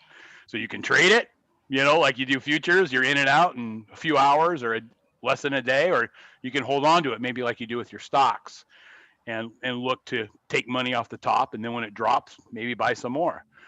Let it go back up, take money off the top, drop. Now, if we get into some sort of downtrend over a period of time, well, you have options. You either just stick with it, hang out, like kind of a lot of people did with their stocks during COVID when it dropped, or you can add on to more if you have more risk capital when it drops and you have confidence in that asset class, in that coin. Go ahead and add on a little bit, like I know a lot of you did when the stocks, your favorite stocks dropped during COVID, right? A lot of you added on. You thought, wow, look how cheap this is. That's kind of how this works too. Same difference, you guys. Don't overcomplicate this, honestly. What coin were we just talking about a lot Theta today? Well, I tuned in Theta. I don't have Theta on here, so I'm going to look at Filecoin on a US dollar chart, because we did talk a lot about Filecoin before we got to Theta. And I don't have Theta. I don't have access to Theta. So we can look on a trading view chart, and I think you can get it at Binance.us maybe. I don't have a Binance.us account. Don't have a reason for that yet, but look forward to our review on these exchanges coming out pretty soon. There's a spike I was talking about. Dun, dun, dun, dun, dun, dun. Look at that puppy, dude. That was an easier way to see it. 260. Look at that little arrow. These little wicks are a really good way to get in and out of these trades, but you got to set your limit order in advance to take advantage of that. And that's kind of what Rob was just talking about with swing trading, holding until you find the tip. We call it buying dips and selling tips, and it's an art. It's not something that always works for you either, because you may be asking to buy somewhere and never comes down there and gets you. And then, hey, you don't own that asset, that coin. And you may sell and never get it back. Okay. You may sell and the price goes right through your sales point up parabolically. And you go, oh man, I wish I wouldn't have sold that there. So it's kind of good to know what you're getting into before you do that. So Filecoin on a USD chart, we're just going to do a little charting here for the sake of why notness. But you can see about the volatility that I just talked about, that you got to have a little bit of a stomach, folks, and you don't want to put in too much money. Don't put in any money that you can't afford to lose, because you'll see this type of movement sometimes, and you're like, ugh. That's why I don't have alerts on my phones anymore. I used to get alerts. I don't do it anymore because I found myself at 3 a.m. looking at my phone because an alert went off. What's wrong with that? Wait a minute. Nothing's wrong with it. I had to pee anyway, okay? So what's wrong with taking a peek? Okay, I'm getting older. Can't hold it through the night. The phone charges in the bathroom for a reason now. That sounds like that river in Egypt. What do they call that? Denial? Denial. Yeah. I just deny the fact that I'm interested. Right. I love it. No, trust me, I used to do that, especially when Bitcoin had its rise to 20 grand before it dropped back down to 3,800. That's what I was doing, because all those coins were, and I was looking at that stuff all night, I swear. I knew whenever I was going to change my name legally from Cryptopher to Cryptopher, I might have an issue. All right. Oh man, I just printed you up a certificate. Yeah. So here's a chart on Filecoin. If you look at a channel, it's not I mean, it's going to bounce from here or it's not. And that's really what's neat about a channel is you don't have to get in because it's at the bottom of the channel, but it's giving you a good point to watch and say, this is a significant level of support. What's going to happen to this coin at this level of support? Is it going to find the buyers that it's looking for? Well, the cool thing about these exchanges is you can see where it's going to find buyers, at least on your local order book. So when I'm looking on the Bittrex order book, I'm going to see the orders that are placed on Bittrex's order book. I'm not going to see Binance or Coinbase or Kraken or Gemini or Jumbo Swap or and Chris, Pancake Swap or whatever the heck is going on. What Chris is just talking about right now is the equivalent to Transact, Ninja, Ninja Brokerage, Thinkorswim. So there's all these different ones you can choose from. Now, the difference a little bit is that those are all regulated by the SEC. All those ones that I just spoke about. There is no real governing crypto body. And that's by design, right? Because what happens when agencies get involved? Typically, regulations and right. So you have to understand that it is a little bit of the wild, wild west. It's early on. What happens when you're early on? It's can be, also I'm the risk guy. Okay. I'm the guy. We settle our duels in the street, right? Right. So I'm that guy that's like going to tell you guys all the pitfalls and like, be careful, blah, blah, blah. And again, never put into money into anything you can't afford to lose. I think that's the biggest thing.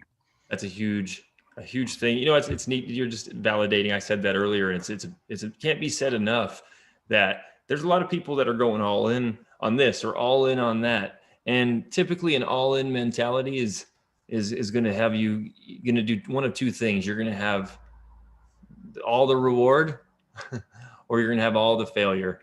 All the risk is going to come to a head. And so this is nothing that we're trying to get anybody to say, you know what, Chris is right. Rob's right. Or whatever, fiat currency is fake money. I don't need that anymore. I'm going to burn it and just look for cryptocurrency. Well, you're not going to have any currency if you don't start from fiat currency. So, but take your time. Take your time. That's the number one thing I think, Chris. Take your time and time and patience on this. Yep. Don't try to go as fast as anybody that you see on the internet. Don't try to go as fast as anybody that's been trading for over a year. They're going to go faster. They're going to see things faster. Don't just start pressing the buy market button. Let someone show you how to place limit orders and why you would place them there and why you would want that asset. Work with folks, okay? Keep coming back. We're going to be doing this on FNL Crypto. We do this every day live, also at FNL futuresnetworks.live between, 4 p.m. and 6 p.m. Eastern. So you can join Futures Networks Live. You can get a free 2-week visitor pass there and come check it out and just come in and listen to all about crypto. It's kind of like what you're listening to right now, except for we have a specific agenda where we dive in. Today, we're seeing what we can come across, what we can cover. And I want to thank David for joining us from Texas and Rob for tuning in from California and Jack from over in Scottsdale. That's what this is all about. Traders coming together. At FNL, there's traders all the way. We like to say this. There's all the way from the state of Washington, which read your stuff. If you're from New York or the state of Washington, make sure you can trade cryptos. But all the way, we have people up in Vancouver area of Washington, all the way down to Jacksonville, Florida, and everything in between. All the way to the state of confusion. San Diego up to Pennsylvania. We're about to have we've had some international people because they were overseas when they were just logging into our Zoom and stuff. That was kind of cool. So basically, we're going to be worldwide helping people understand cryptos, understanding price action, understanding risk, how to find a good position in any given thing that you're trying to get into, and just developing that situational awareness. That'll help you a lot. So basically, those are our foundational principles at Futures Networks Live. Out of all the nearly 100 traders that have come through there in the last year that collaborate, that's the founding principles that they all say. Without these three things, I mean, you're not gonna get anything. Position, situational awareness, and risk management. And cryptocurrency, Forex, trading gold and silver, anything, stocks and options, you have to understand, especially options, you have to understand those things: position, situational awareness, and risk management. And the cool thing is at FNL, how did I learn all this stuff? Is they have this cool thing called Trader Creator that the members kind of put together from their experience. And I'm talking about collaboratively, decades of experience in trading. And they've put together like all of it. And the coolest part is the trader psychology. There's a trader psychology. Let's see if I can find it. Trader psychology podcast on Spotify for you Spotify users called Fear and Greed. Mm-hmm. Who doesn't know about fear and greed? If you don't know about fear and greed, you're not prepared to trade yet. You've never traded with live money. Let's put it that way. Yeah. If you don't know about fear and greed, then you haven't dipped your toes in the live. And there are some people actually that understand fear and greed just from simming. But I'll tell you what, once you start trading with live money, that fear and greed rears its ugly head, and learning how to control that is the key to trading. You'll figure out the setups pretty quick. You'll learn what setups you like, what setups you don't, what setups make you money, what setups are 50-50s. And you'll wait for the right setup. That's the hardest part, is being patient, being disciplined, and waiting for your setup. If you don't wait for your setup, it's tough. Trading is really hard, really, really hard. We make it as hard as we want to make it, honestly. So folks that are here, you can also view this on our website. Where is it? Where is it? Fear and greed. How do I get to your website? Oh, you go to futuresnetworks.live, and remember, I think in the member resources or Trader Creator, one of the two, it's in there. I know, David, you're funny. Well, Great job, David. Really, Great I want to invite some people. I want to make sure that I got this down right. You got it. You got Okay. it, dude. Oh, Right Fear on. and Greed. That's on my blog. I found it.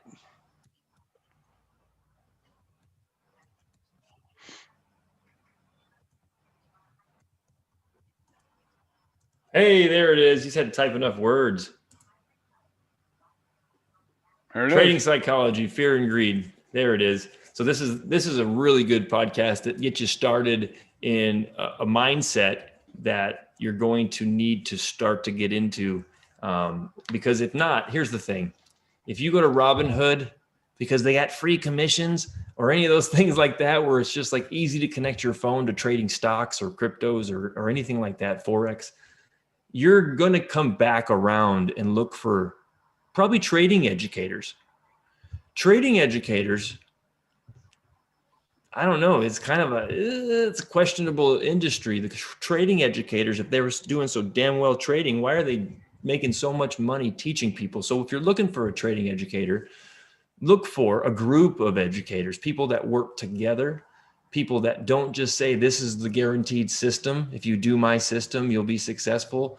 That's a red flag to me, because man, I got a little bit of abilities, and I haven't found the one system that's going to make me to the moon financially successful. So just remember, There is no one system. There is no one system. If there were, everybody would be doing it. What there is a foundation, and then you have to find what system works for you. There are multiple setups and systems out there, and they all work if you know how to use them and work them, and if you can be patient and you can be disciplined to use them.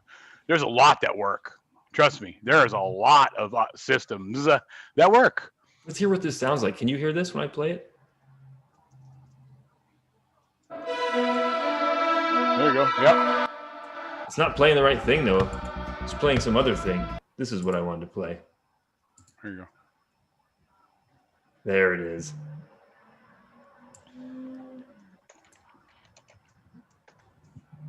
Come on now. Give it to us. That I'm comfortable. Oh, you're already Oh, I 10 hear minutes it. into it. Someone was 10 minutes into it. Right. This presentation is brought to you by Futures Networks. Hey, that sounds Live. like me. It is. Today's topic is trading psychology, fear and greed. Wish I got to We're gonna contribute hear more to from the Dean content Nygaard and Rob Batch. instead of just the fluff. I'd like to welcome you to this session. The topic, trading psychology. One of the love things that that we voice. realized Mhm. is I know, the best. most people assume that learning technical indicators and learning trade signals is going to be the biggest part of the learning curve when you trade and want to trade successfully. But what we've learned in working with a lot of people is that that represents a smaller portion of the learning curve. Your psychology and emotions represent a much bigger obstacle. So we're going to spend some time talking about that. We're doing it early in the process because Rob and I don't recall hearing much about this when we. So that's just it. You got people that want to help you mitigate the risk. And a lot of those risks are up front. We have this, there's a thing in the trading world, the 90-90-90 rule, right, Rob? Yep. And you've been around longer than me. What do you think about the 90? I know I haven't said what it is yet, but what do you think about it? Oh, I know. I agree. And a lot of it is based out of lack of patience, lack of discipline. A lot of it is greed, I would say, for most people that are in a rush.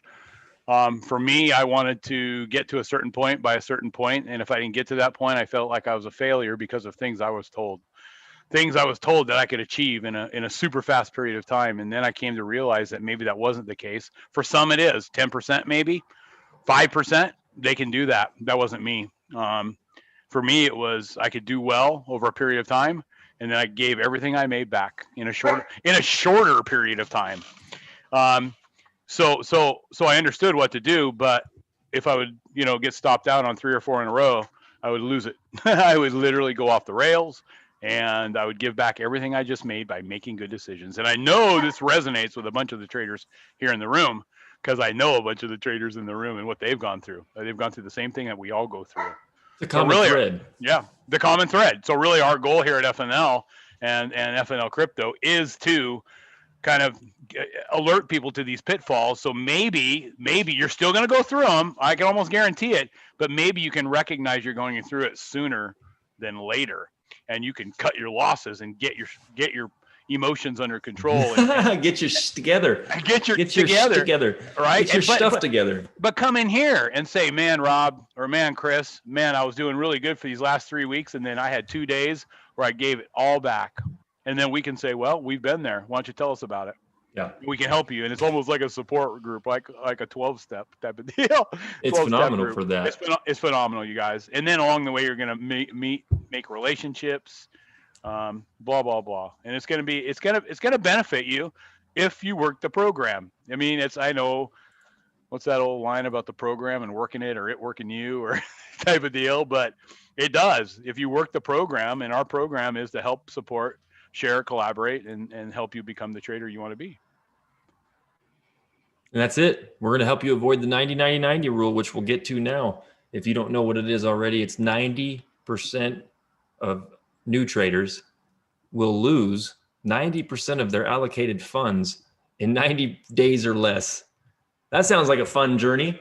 So we give people a 2-week free pass at FNL. That way you can come in and take a look at trading and make sure it's a good fit for you, because trading's not for everyone. Not everyone's a good fit for trading. And I think that, people are impulsive anyway. They want immediate gratification.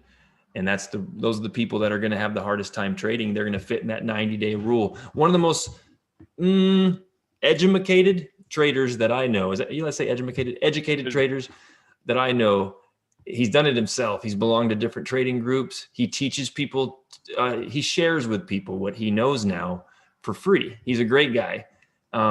He's the kind of person that takes care of his elders that are sick. And he also raised 10 great kids, most of which are off in the college or military or whatever. They ace their ASMAT tests.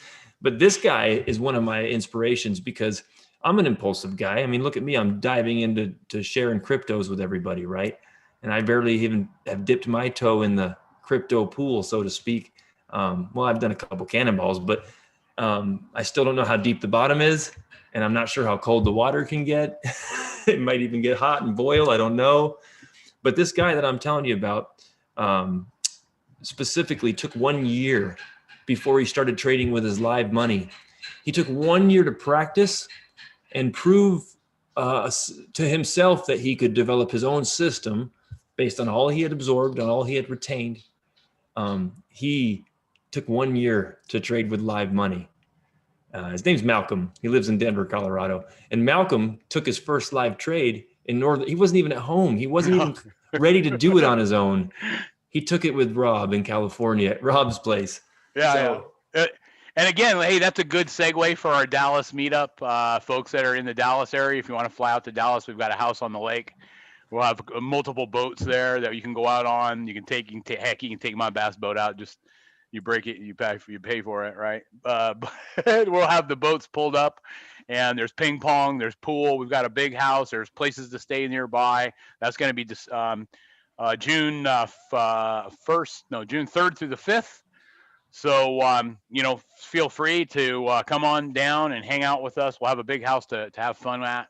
And then we'll have some other activities planned. But yeah, Malcolm was here when he took his first live trade, and Randy was here too. Randy Stewart was here. Those guys came and spent the night, spent a few days with me. We fished. We had a great time. We really built some relationships that'll last forever.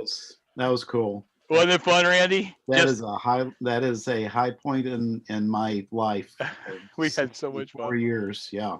Yeah, I mean literally. A highlight. Yeah. A highlight. Yep, that's something I will never forget. And seeing Malcolm, how excited he was taking his first live trade. Actually, this guy, with us, he took his first live trade. He's traded live before, but he wanted to be sure he was in the right spot, and he's gone back and forth between live and sim like a lot of us do, and that's okay. That's okay. And by the way, how many coins? We just don't know how to stop. Yeah, we know how to trade. We just don't know how to stop. That's a great way to put it. I think there's a couple of traders in here I'm looking at right now, and you know who I'm looking at, you, right? They're like, oh, is Rob looking at me? You know who I'm looking at, right? It's like 80% of the people in here. That's why I can say it and get away with it. But Malcolm has about how many coins does he have, dude? Well, when I first started talking to Malcolm, this was a couple months back, he had 48 coins in 8 different exchanges. That's crazy, you guys. Okay, that's a lot. He's now got a Nano Ledger wallet he's about to activate. Those things cost $1,000. Yeah, they're cold storage. So I'm not trying to give away. Malcolm's dabbling. He's not he's not by any means, making his retirement in cryptocurrency right now. So I'm not trying to throw him under the bus. But the point is that he kind of helped me have some courage to go forward. Rob helped me have some courage. We have another friend named Paul helped me have some courage, because I know it's hard. The people I talk to every day about cryptocurrencies, it used to be futures. When I say I'm a futures trader, they don't know anything about that. Ask your mom, ask your dad, ask your brother, ask your sister, ask your boss, ask anybody. Say, hey, do you know about trading futures? Oh yeah, I heard of that. That's it. That's all you're going to get. You're not going to get anything else. I'll say I heard that was risky. That's That's right. What I hear the most. I heard you can lose all your money doing that. Did your 12th grade economics teacher tell you that? Steer you clear of it? And then next they tell you, well, I trade stocks. All right. Yeah. You don't trade them. You hold them, and then you hold them, and then you hold them. Then you sell them, and you might get your money in a few days. But you hold them till they go to zero. I've got some TWA if anyone wants. TWA. Nice. How about some GE? Actually, GE is probably my stock pick for the year. I think this was pre-1930. I don't think. Okay, no. I picked GE last year. I don't know, in June or July, something like that. That was a stock my pick, and I think it was at $7 a share, $6 a share. What's it at today? 15, something like that. So there you go. GE was a value stock that GE. Good job. Right. So stocks are fun. But crypto is something that, I was into the internet age because I was a lot of I was a headhunter in the .com boom. So I got involved in that, and I really found that fascinating. And I've been kind of scared to jump into these altcoins, but now that I've got some guidance with Chris and these sessions and Paul and I've been able to dip my feet in. And so far, dipping my feet in has been pretty good. I'm pretty happy with it. So, hey, Chris, I got to take a quick little break here. I'll be back in like 5 minutes. All right. He's so angry. I lost you, Rob. I know. I got to. Amy just got home, so I have to go see her. So I'll be right back. Well, I don't think it's you. When I load these charts, it's slowing down the delivery of your audio, and is it's that digitizing it on my end. The YouTube channel has something to do with that, you think? Most likely. Yeah. Most likely, and that's okay. So Live here's what I stream number noticed. one You here. got Zoom and YouTube running at the same time. Here's what I noticed, Chris. When I clicked on the link, I went to YouTube. I muted the video, muted everything in here. You're doing just fine on YouTube. You're keeping up. Your mouth is keeping up with your words on YouTube, but you're a little bit behind. You're just a little behind, is what I noticed. Gotcha. So YouTube was actually perfect. Nice. Yeah. Well, good. I hope you're enjoying this on YouTube. Hopefully we make some videos out of it today. We really haven't had an agenda today. We're kind of just testing, reaching out and helping people get their fingers and their minds wrapped around the cryptos. And we're introducing them to Futures Networks Live too, because I mean, I don't know where else they're going to go. You know, there's too many choices out there to go to. And most people have their money in the hands of someone else. You know, they don't even want to deal with it. And the thing about Futures Networks Live that's huge, it's not about just trading futures. It's about being able to trade any financial asset, indice, market, whatever. Like Rob just said, stocks, options. You can learn to do any of that, and you learn to take your investing and your trading into your own hands. You don't have to be a professional. You don't have to have a license. You're going to get a license with the exchanges and the brokers you use. If you go through a decentralized exchange, a DEX, as they call them, DEX, then you're going to have no problems. You'd be lucky if they even care what your ID looks like.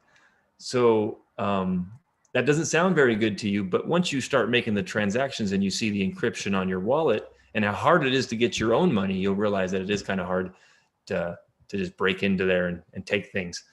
There's a whole blog on David's blog that we talked about earlier that goes over some of this security things that are out there. Yeah, I think with the computer thing though, it's not giving me a clean feed all the way around. I just got to get a new computer and we'll be fine. But like I said, we're just getting this out there. We're trying to get information to people. We want you to take your time to make good decisions on cryptocurrencies, on trading futures. You know, NinjaTrader is a licensed vendor of, or FNL is a licensed vendor of NinjaTrader. NinjaTrader has Ethereum and Bitcoin futures. It's a big web. It's a big circle. How do I matter to all of that? I'm a member at FNL, and I'm the person that obviously is really digging the FNL crypto the most. So thanks for joining me on this session. We're going to be here basically every day at FNL, 4 to 6 Eastern, live. You can go to FNL and get a 2-week free visitor pass, and then look for our videos on YouTube with an occasional live stream, so you can all tune in and see what the FNL Crypto 40 coinmarketcap.com watch list looks like.